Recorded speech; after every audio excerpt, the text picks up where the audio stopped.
ये जानते हैं आज की देश और दुनिया की 50 महत्वपूर्ण खबरें सिर्फ 10 मिनट में। लेकिन उससे पहले अभी तक आपने चैनल को सब्सक्राइब नहीं किया है तो सब्सक्राइब जरूर कर लें। पेट्रोल डीजल के दाम फिर बढ़ सकते हैं। आने वाले दिनों में पेट्रोल और डीजल आम लोगों की जेब पर और भारी पड़ सकते हैं।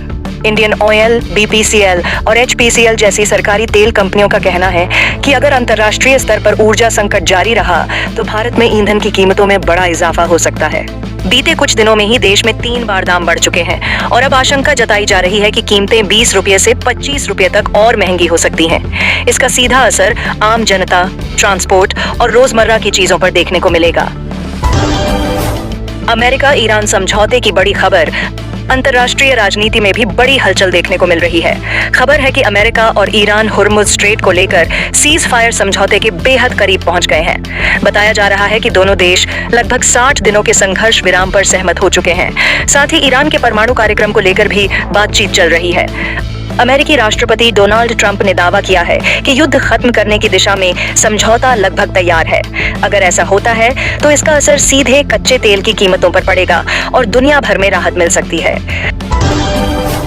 राहुल गांधी का बड़ा राजनीतिक बयान। कांग्रेस की बैठक में राहुल गांधी ने बीजेपी और आरएसएस की राजनीति पर बड़ा हमला बोला। उन्होंने कहा कि आने वाले समय में देश की असली लड़ाई हिंदू मुस्लिम नहीं बल्कि अमीरी और गरीबी के बीच होगी। राहुल गांधी का कहना है कि महंगाई, बेरोजगारी और आर्थिक असमानता अब जनता का सबसे बड़ा मुद्दा बन चुके हैं और सरकार असली मुद्दों से ध्यान भटकाने की कोशिश कर रही है। बकरीद को लेकर यूपी सरकार सख्त। उत्तर प्रदेश में बकरीद को लेकर योगी सरकार ने प्रशासन को सख्त निर्देश दिए हैं। सरकार ने साफ कहा है कि सड़कों पर नमाज नहीं होगी और कुर्बानी के बाद जानवरों का अवशेष खुले में या नालियों में नहीं फेंका जाएगा। हिंदू संगठनों ने भी प्रशासन से साफ सफाई और कानून व्यवस्था बनाए रखने की मांग की है। गर्मी ने तोड़े रिकॉर्ड। इस समय भारत के कई राज्यों में भीषण गर्मी पड़ रही है। दुनिया के सबसे गर्म शहरों में भारत के कई शहर शामिल हो चुके हैं। यूपी, राजस्थान और मध्य प्रदेश समेत कई राज्यों में तापमान 47 से 48 डिग्री तक पहुंच गया है। मौसम विभाग ने कुछ राज्यों में आंधी और बारिश का अलर्ट भी जारी किया है, लेकिन फिलहाल लोगों को गर्मी से राहत मिलती नजर नहीं आ रही। एयरपोर्ट पर रील बनाने वालों के लिए चेतावनी। अगर आप एयरपोर्ट पर वीडियो या रील बनाते हैं तो सावधान हो जाइए। डीजीसीए ने नई गाइडलाइन जारी की है जिसके तहत एयरपोर्ट परिसर में बिना अनुमति फोटो और वीडियो शूट करने वालों पर कार्रवाई हो सकती है। फोन जब्त किया जा सकता है और यात्रा पर भी रोक लग सकती है। अस्पतालों की बदहाल स्थिति। बिहार की राजधानी पटना के बड़े सरकारी अस्पतालों की हालत बेहद खराब बताई जा रही है।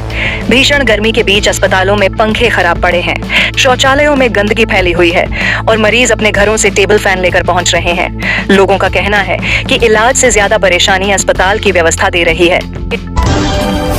इंडस्ट्रियल पार्क योजना लॉन्च। केंद्र सरकार ने देश भर में 100 नए इंडस्ट्रियल पार्क बनाने की योजना को मंजूरी दे दी है। करीब 33,000 करोड़ रुपए के बजट से तैयार होने वाली इस योजना का उद्देश्य मैन्युफैक्चरिंग सेक्टर को बढ़ावा देना और विदेशी निवेश आकर्षित करना है। इन पार्कों में प्लग एंड प्ले सुविधा दी जाएगी ताकि कंपनियां तेजी से उत्पादन शुरू कर सकें। अमेरिका में भारतीयों पर संकट। अमेरिका में H-1B वीजा पर काम कर रहे हजारों भारतीयों के सामने मुश्किलें बढ़ सकती हैं। रिपोर्ट्स के मुताबिक ट्रंप प्रशासन नए नियमों को और सख्त करने की तैयारी में है। कई भारतीय कर्मचारियों की नौकरी पर खतरा मंडरा रहा है और डिपोटेशन की आशंका भी जताई जा रही है।